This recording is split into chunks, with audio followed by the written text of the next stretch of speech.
Welcome, everybody, to the HHQI's Underserved Population Networking webinar. I'm Misty Kevich, one of the RN project coordinators with HHQI team, and also joining us today on the call is Crystal Welsh and Sharon Miller, who are also RN project coordinators. We have Misty Dyke, who is our communications specialist, and Andrea Lefke is another one of our specialists on our team. So we want to thank you for taking time out today to attend today's webinar entitled Life Maps, Treating the Whole Patient, Not Just the Disease. Today, our featured speakers are from All About You Collaborative Healthcare Services with locations in Connecticut. The agency was featured this summer as a success story called A Patient-Centered Approach to Home Care, and it was highlighted in our Fundamentals of Reducing Hospitalization Best Intervention Package, which we call BPIPs.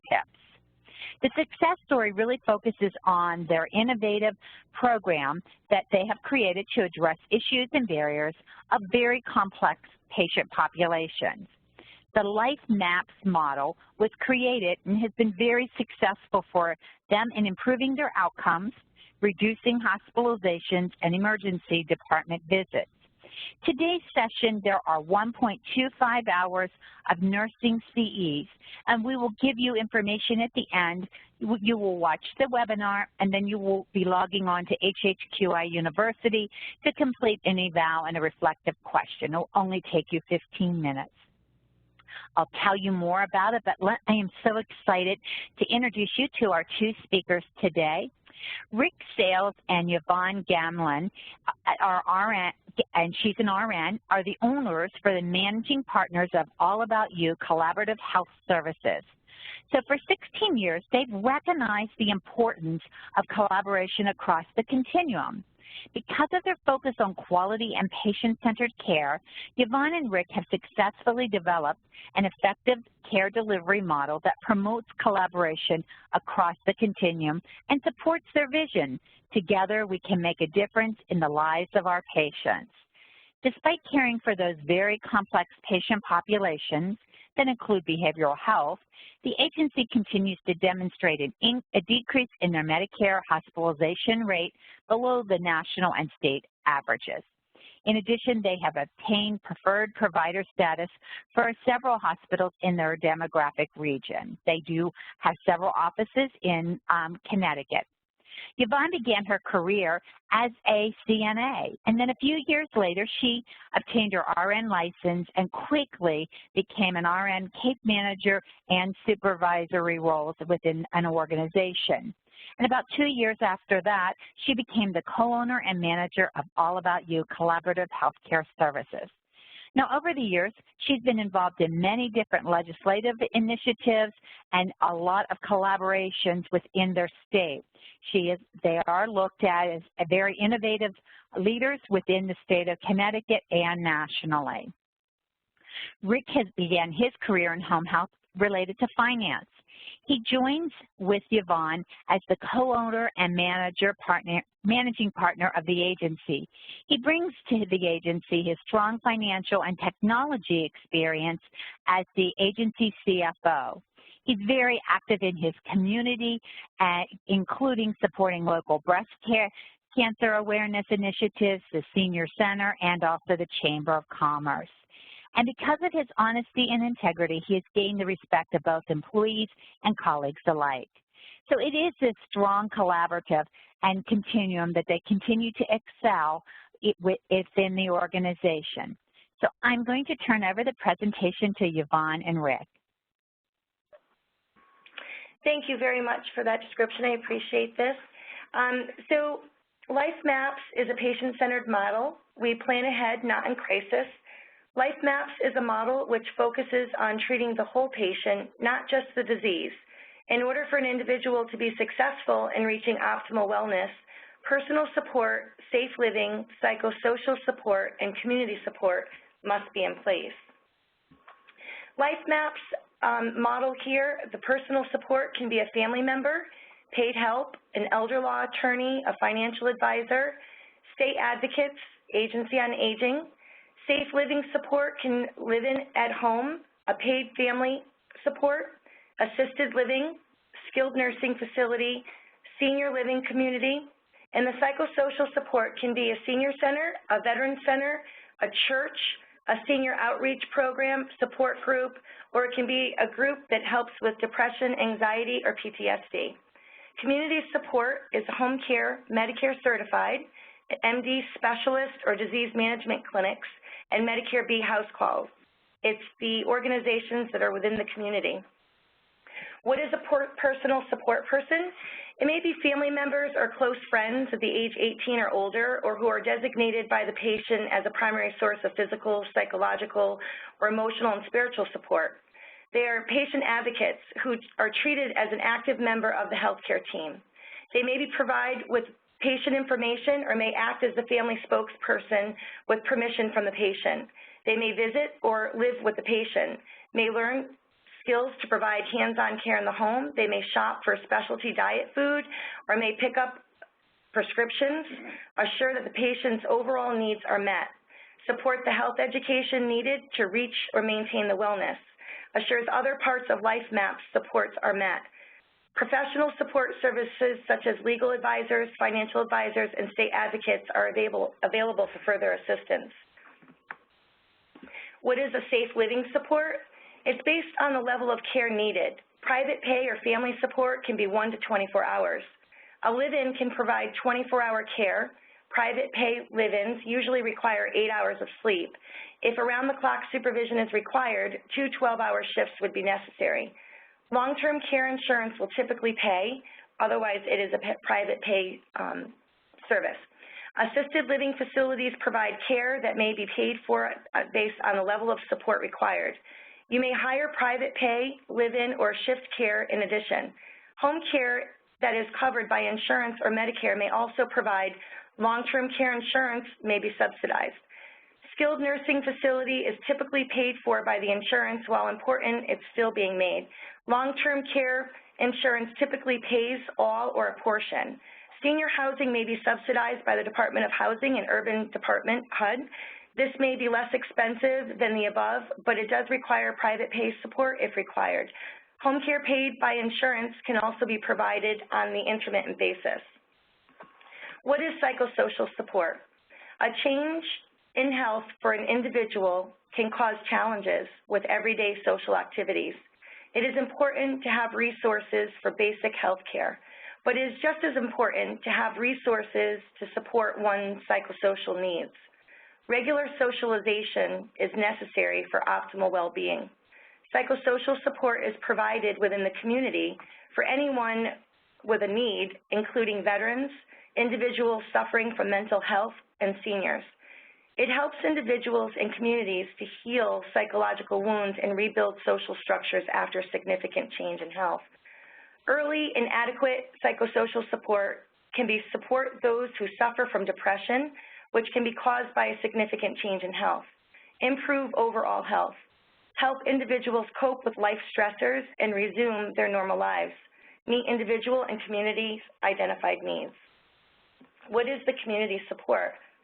Community support services are groups that remain in the life of an individual and can identify when further services are needed. Home care services may continue to provide ongoing support under certain circumstances such as Medicare or Title 19, long-term care insurance, and private insurance. Medicare may pay for long-term support for those who meet the criteria. You can visit the Medicare Advocacy website for further information. And some private insurances may allow patients to receive services even if they're not homebound. However, private insurances have a cap on the other, and others allow visits certain amount of visits per year. Individuals may also pay privately if their insurances will not cover long-term support. Primary care physicians and specialists may also provide ongoing community support. So LifeMaps as an action plan, you would identify a support person. Many individuals who are in the hospital or in the acute care phase have a hard time retaining or even hearing education that's been given to them. A lot of times we try to especially coming out of the hospital, provide a lot of education, and while they're acutely ill, they have a hard time obtaining this information, and the individuals just want to go home. So having the personal support person involved is intended to improve the education process while the patient is in the acute phase. To assure safe living in home, having the appropriate safe living plan in place will allow a safe transfer to home and assist in preventing hospital readmissions. Coordinate psychosocial support. It's intended to motivate the patient to want to get well and to want to manage their disease. A lot of times it's very difficult to try to get to the disease entity and to give education if the individual has anxiety or is depressed or doesn't have a reason to want to improve or follow the care plan. So this is a really important factor. Collaborate with the involved MD specialist and community resources.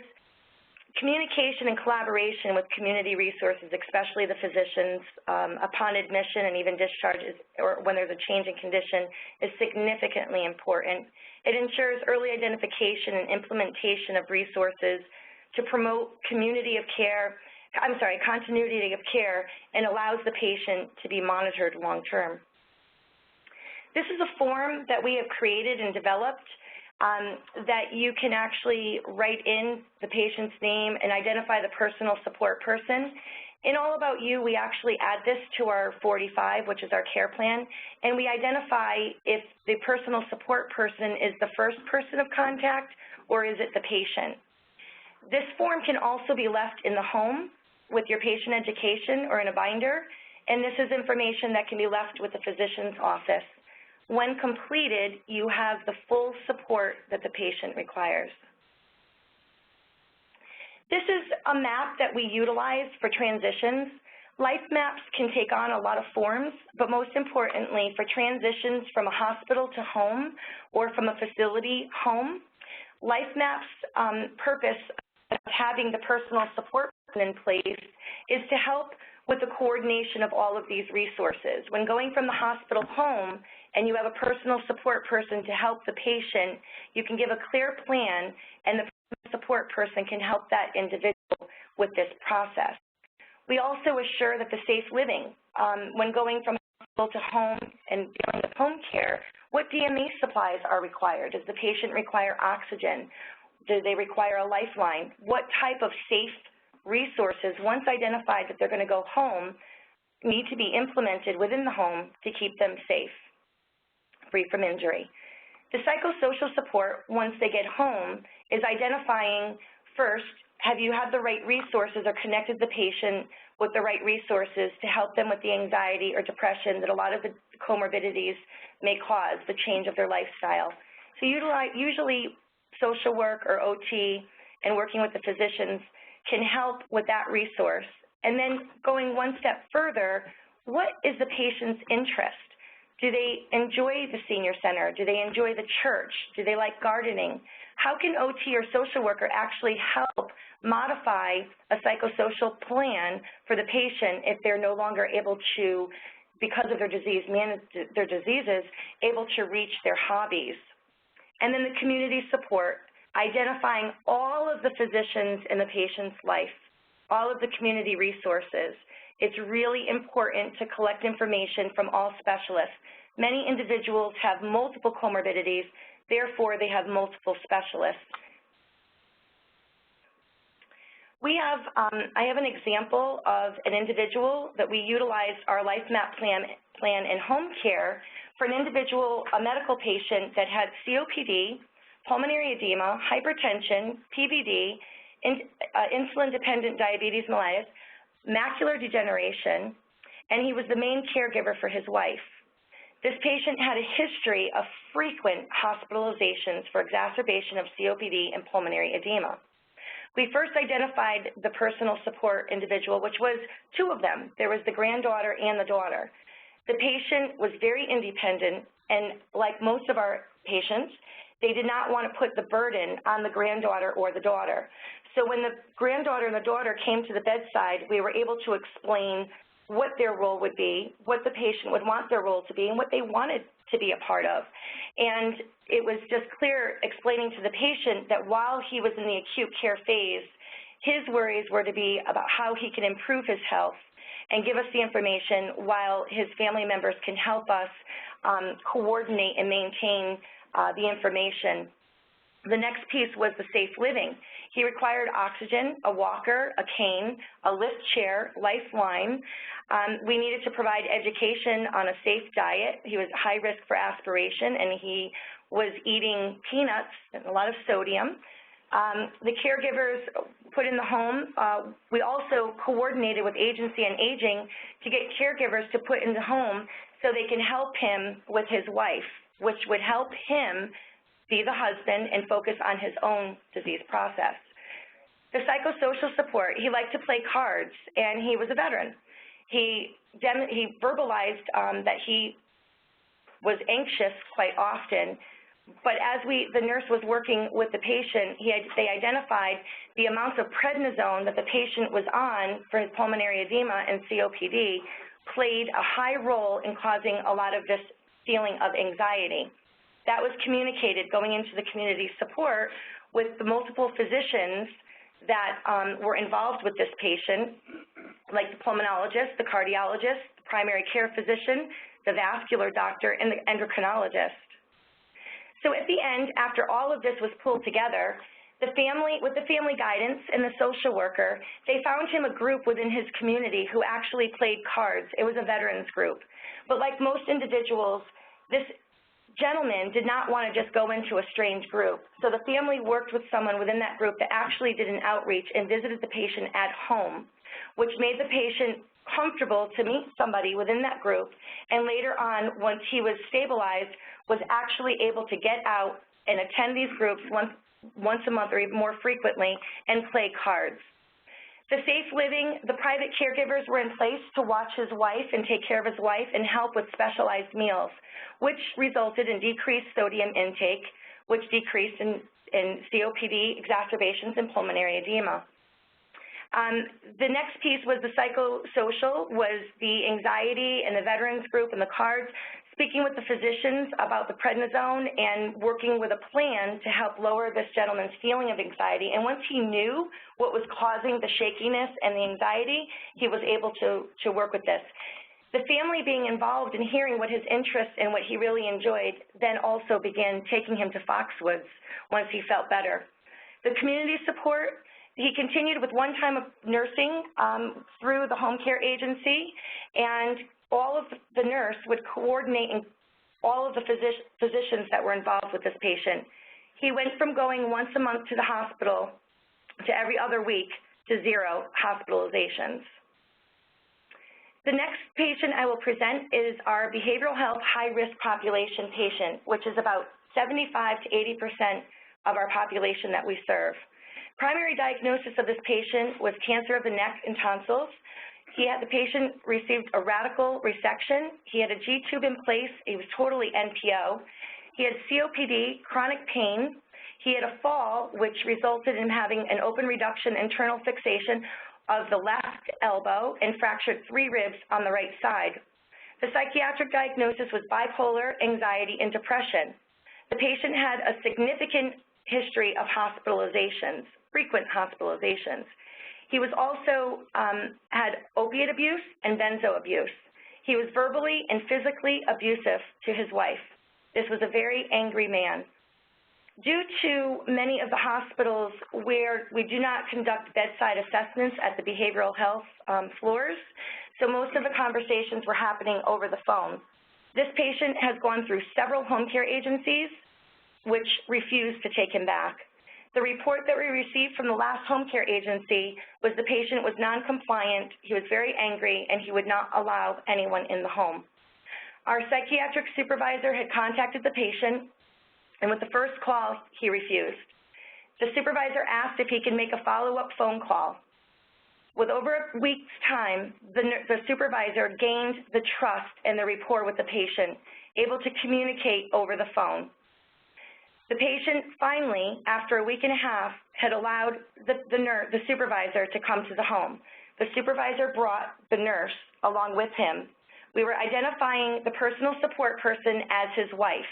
At the time of identifying the wife as the personal support person, she expressed the situation that she was in, and she was looking for a divorce. The case manager worked collaboratively with the physicians and was able to get the wife into counseling herself and the patient in his own counseling. After a few months, the nurse, the patient, and the wife were able to get into couples therapy. In the meantime, the safe living arrangements were put into place where the patient's meds were put into a lockbox and the nurses were helping him with pre-pour and medication administration. After a month's time, the patient was taking his own meds once a week with pre-pours.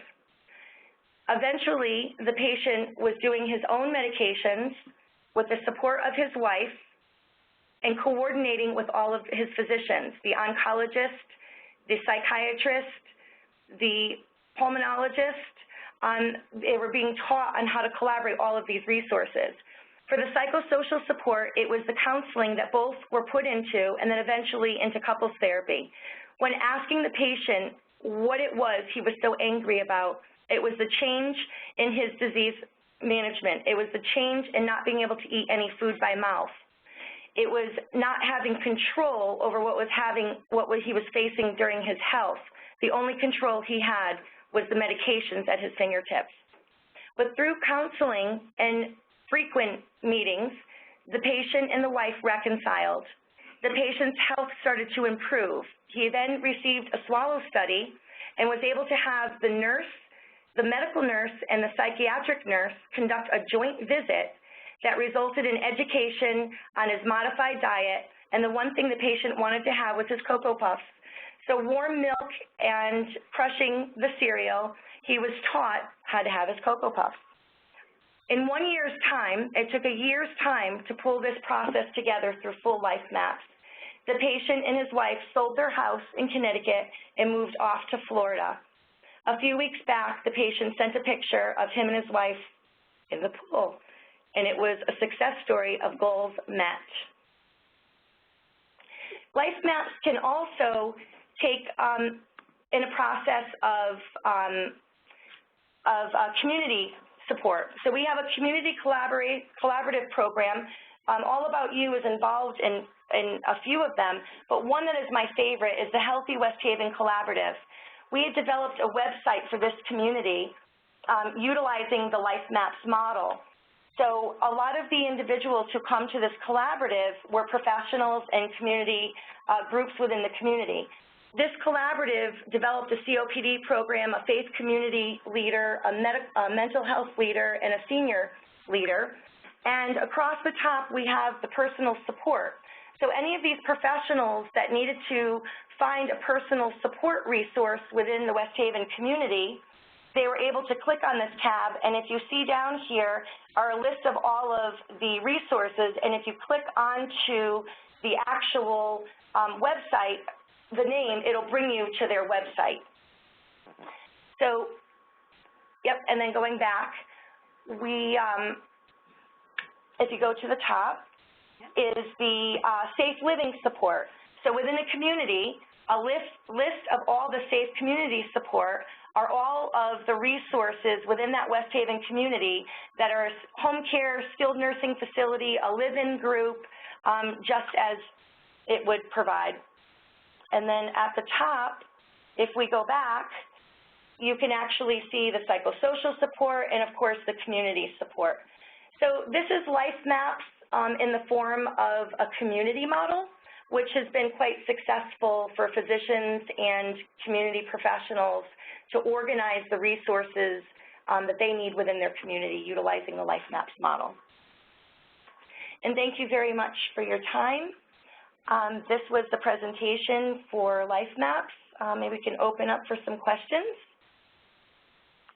Well, thank you so much, Yvonne. I do have some questions that have come in and also some comments. So, and if you have not put in any questions yet, you can do so in the chat box that's on the right or the Q&A tab, and you can insert your questions.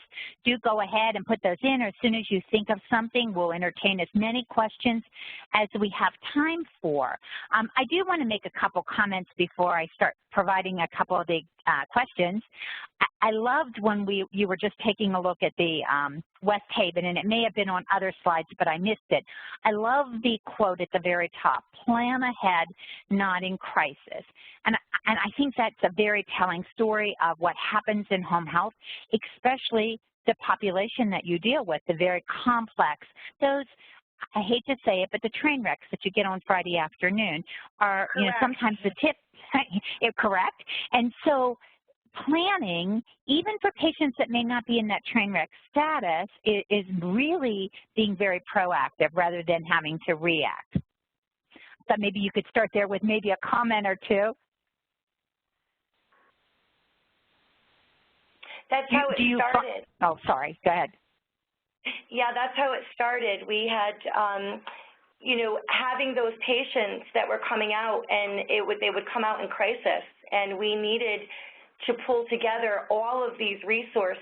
And since we provide, you know, 80% or even higher of the high-risk population, we found the consistency of what model actually worked for us, and was having, you know, all of those pieces together. And those individuals who didn't have a personal support person, we had to find one in the community, whether it was Agency on Aging.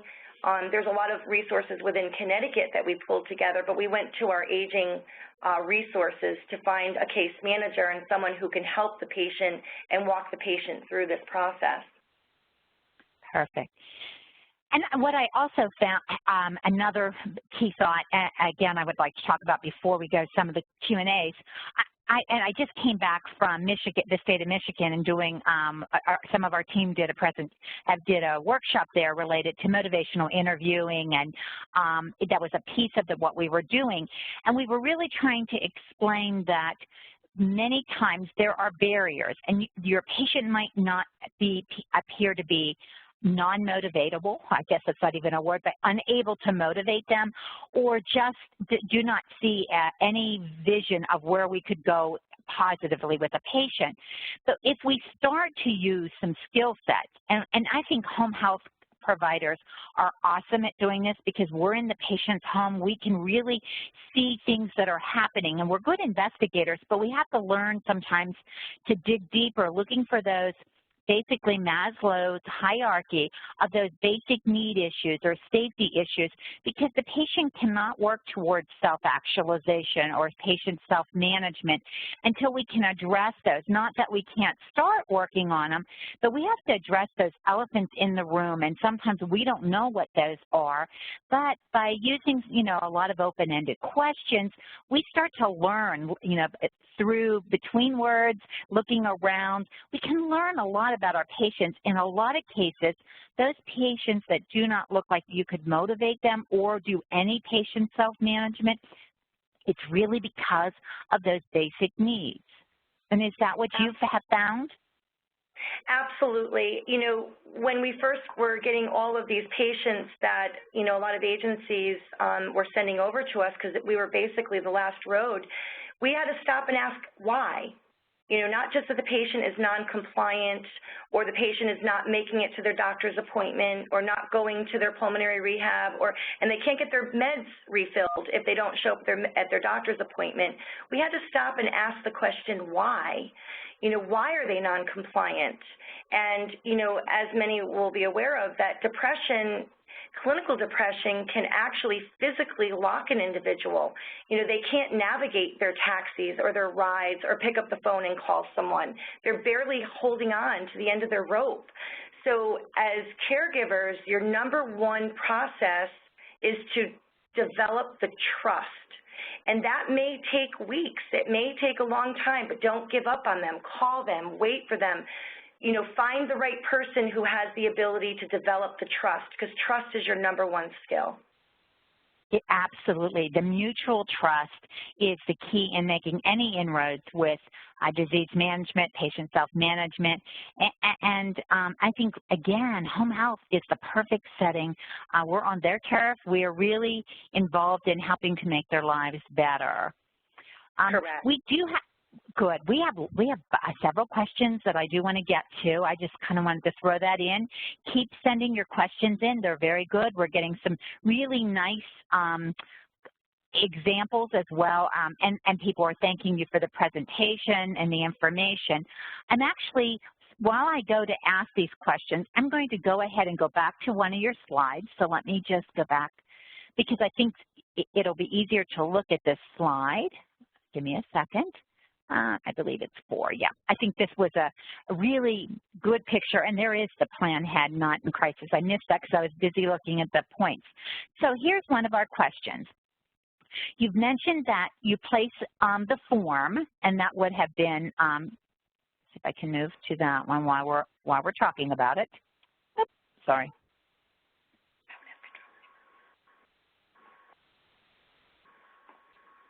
Well, I'm not doing a very good job here, so hang tight here. Find your form a second. Okay, yes. This form. You said you fill this out, and you place this in the patient's chart. Do you also include the Life Action Plan in the 485? Yes, we do. And we actually can put the LifeMaps model on the 485. So you put the personal support person's name. Are they the first point of contact, or is the patient the first point of contact? And then the safe living arrangement is already on the 45 in your indicator, and one of the indicators for your safe DME supplies and what you put in the home.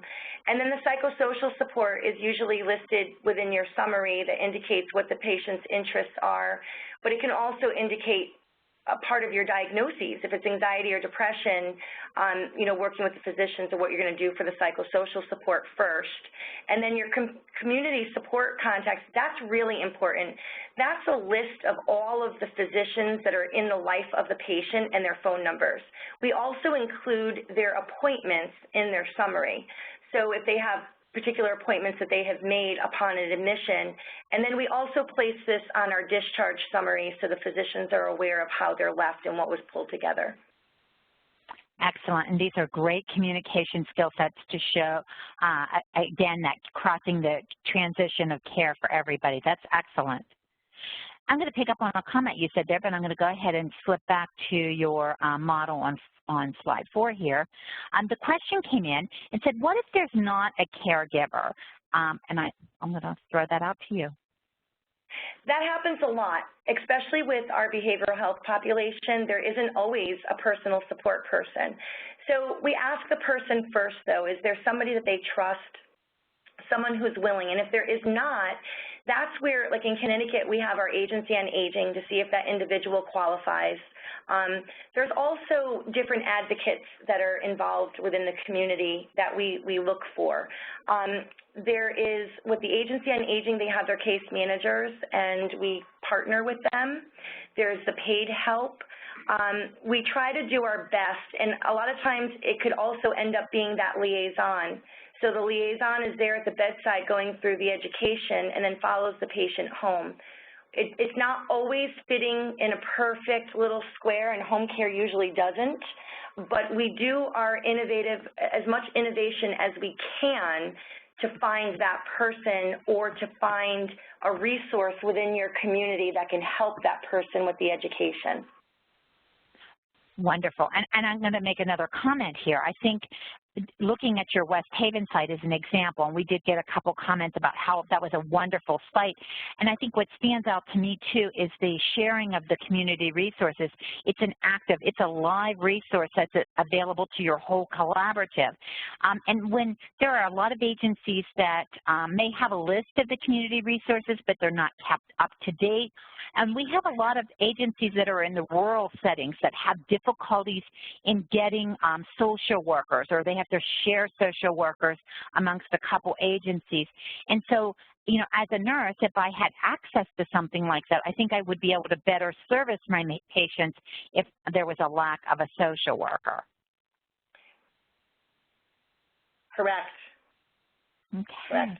And so I do have another question, and I think you kind of just touched on it, the process of your referral. And do you use the LifeMaps with all your patients or just your complex patients?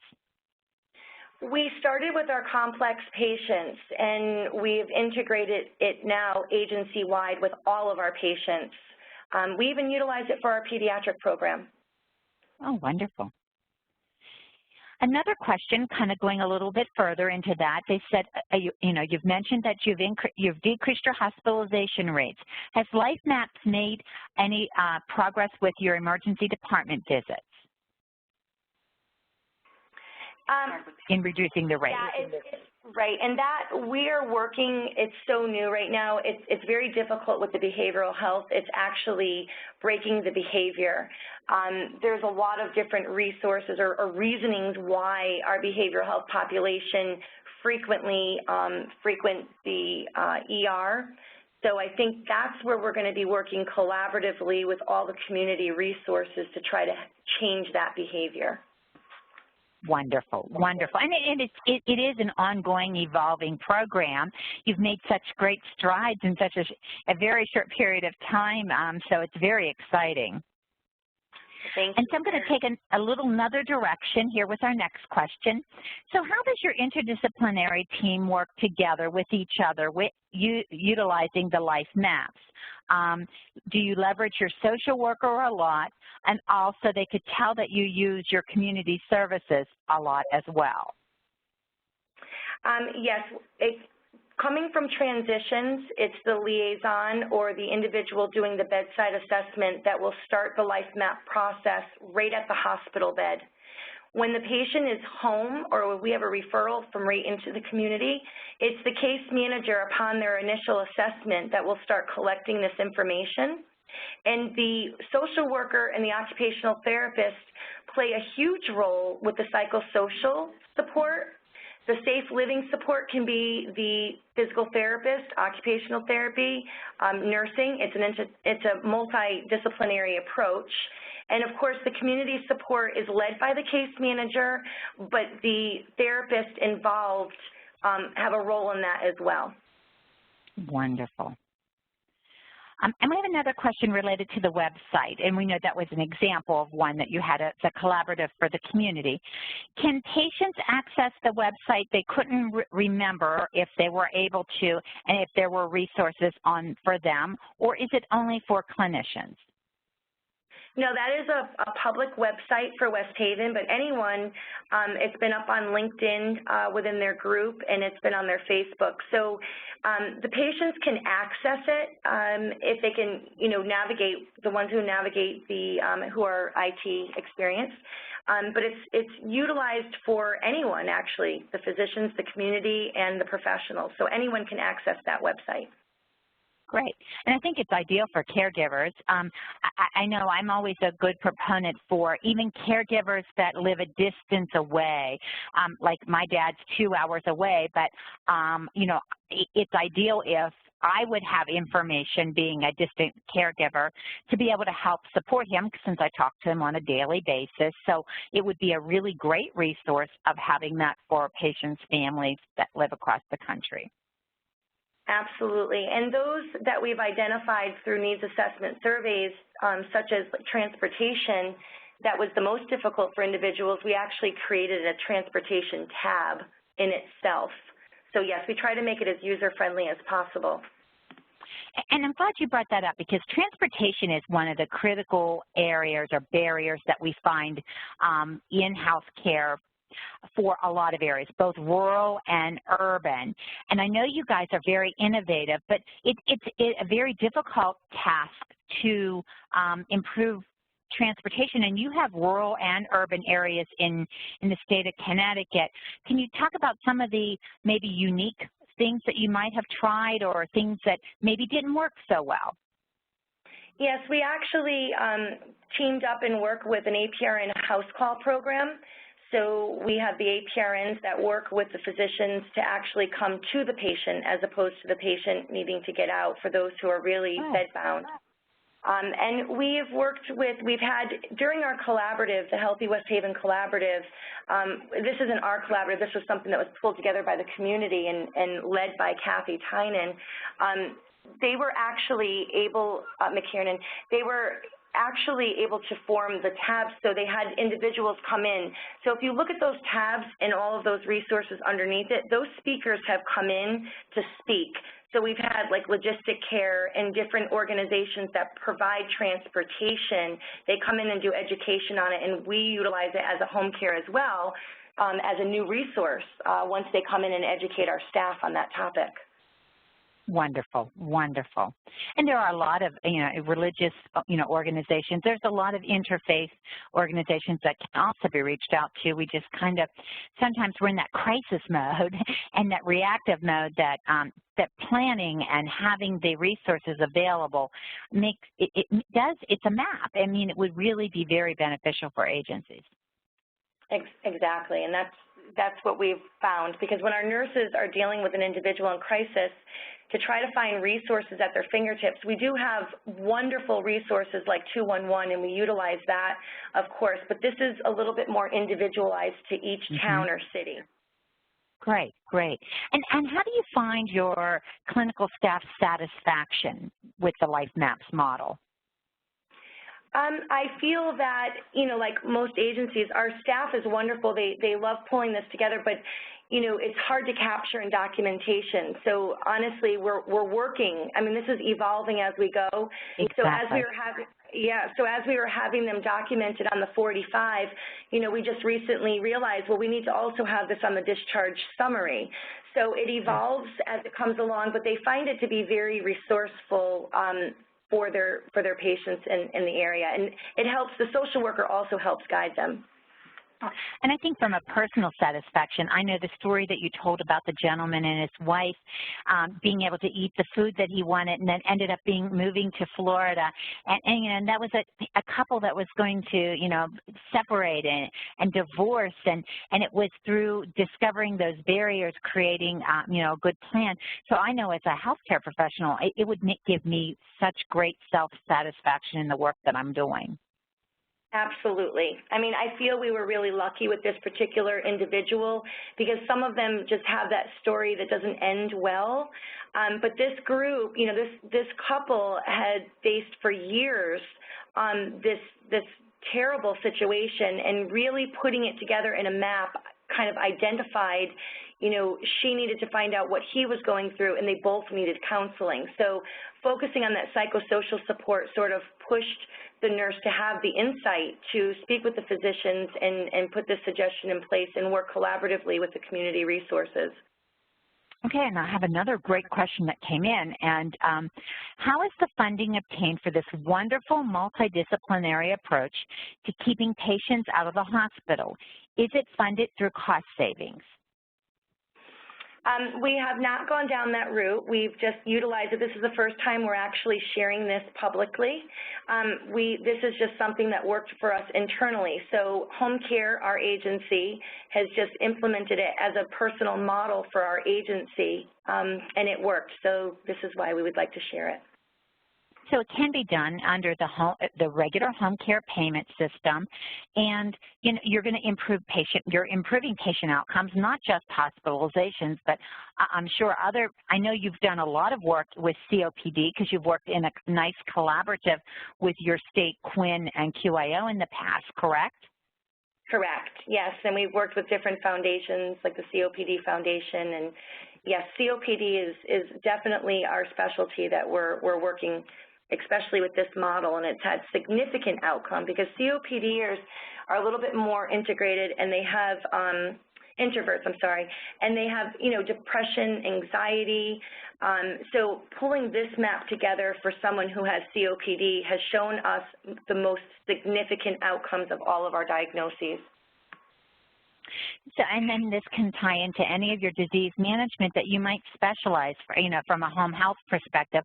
So I'm talking kind of to our listeners today, either on the live or the recorded broadcast.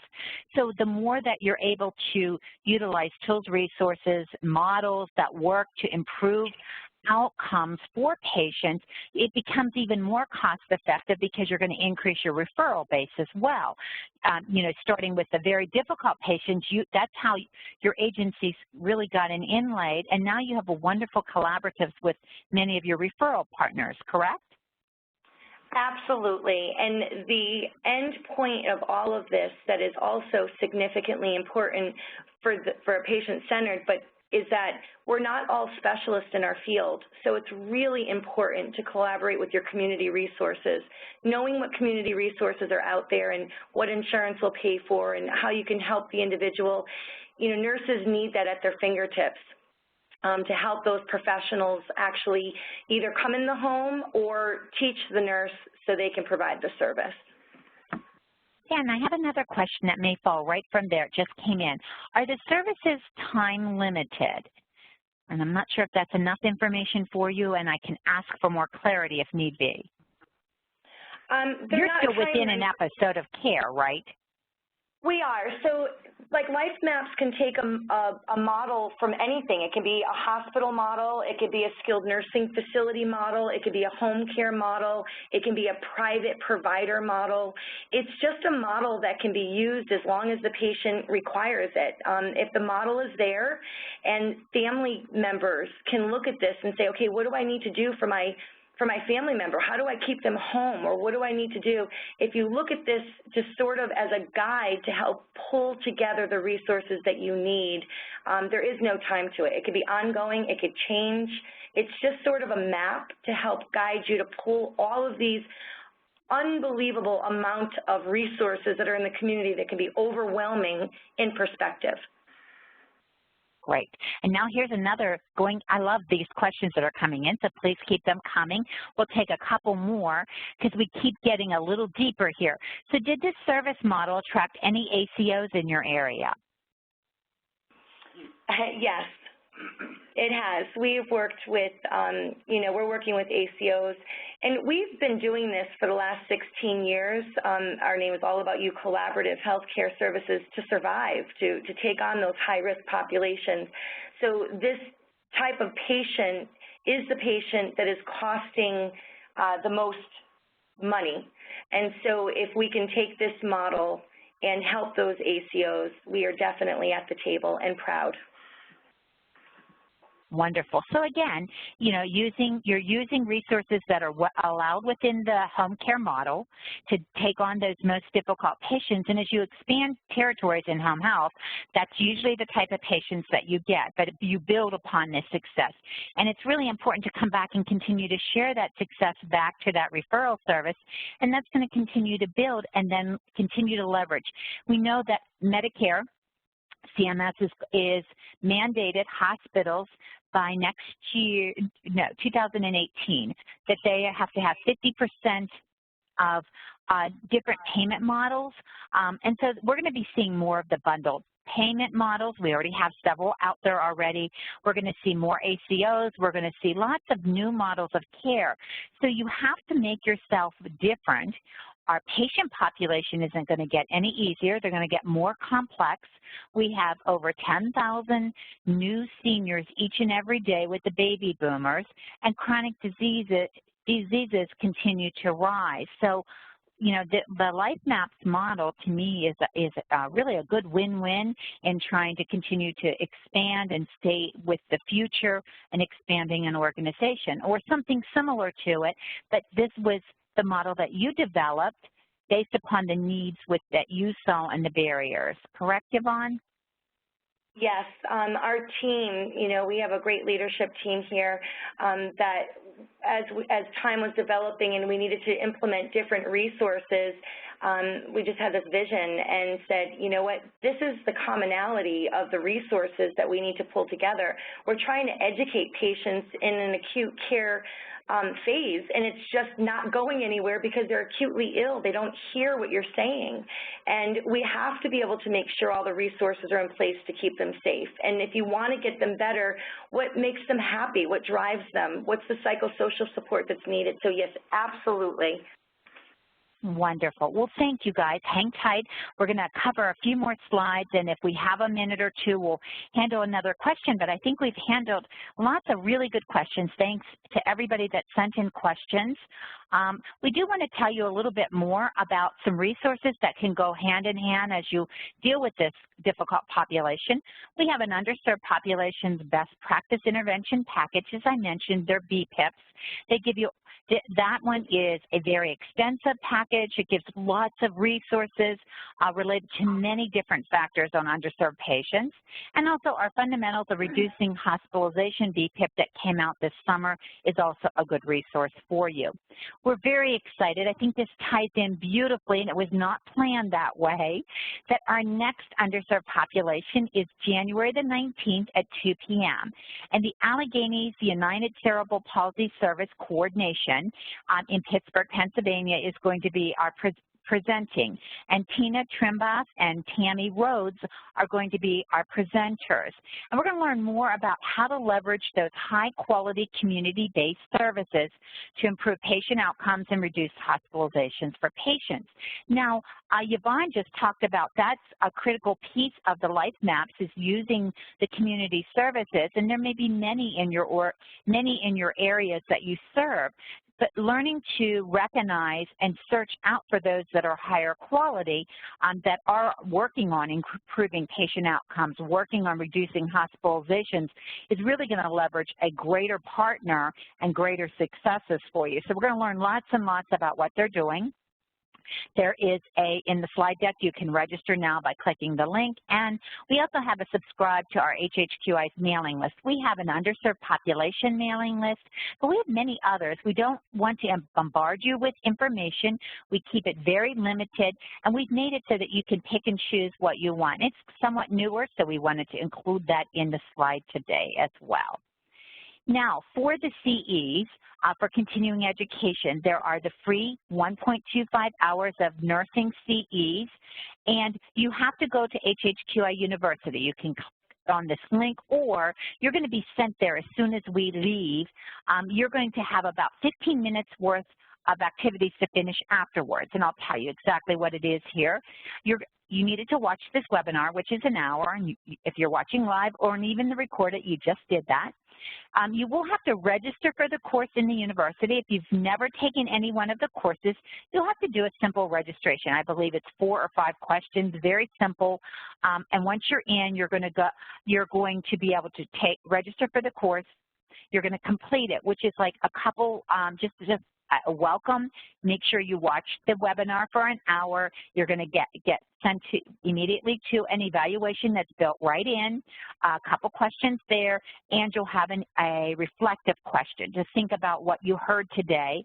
And then once you're done, you're going to exit out, and you can download and print your certificate. So it's really going to take you just a few minutes afterwards. If you have any trouble or you know you registered for the university but can't remember your username, send us an email if you have trouble, hhqi@wvmi.org. I'm going to run through a couple slides so that you can see if you've never taken have used the university. There are tons of free nursing CEs. There are a couple courses that have PT CEs, and there is a course in there that has social worker CEs, which I think is appropriate, and it's on long-term effects of negative trauma, or the long-term effects of trauma, and it really ties nicely into the types of populations that Yvonne has talked about. But you will go to the university, and you'll have to register, and if you forget your password, you know, there's a nice little send me a new password. You'll go into the underserved population course catalog, because it's set up just like a college. You find the course catalog, look around at courses. You go to into enroll with the little Apple icon. You click on My Account, and then you'll find a little green book and in the View column, which is all the way on the right, and it'll start your course. Well, you'll have one more little book that gives you an action item there. And then the course is going to come up. You just follow through. When you're done, you exit out, and you have your certificate. Sounds harder on the slides because we try to break it down all into the steps. But there's easy to follow. There's also instructions that are available there as well. Or contact us. We'll be happy to help you out. So I think we are coming to the top of the hour, and I do just see lots of comments and thanking you, great valuable resources from everybody. I think I'll bring it right back to Yvonne and Rick to see if you have any last minute comments. No, just thank you for having us, and we love HHQI. You just have such wonderful information, so it's an honor for us to be here. Thank you. Thank you. Well, thank you very much. And I thank everybody that joined us today. We value your time that you spend. Do come back for our January webinar. I think it'll tie nicely together to continue to increase your information, knowledge, and resources for caring for those very difficult patients with multiple problems. So we wish you to have a wonderful afternoon, and please complete the course information.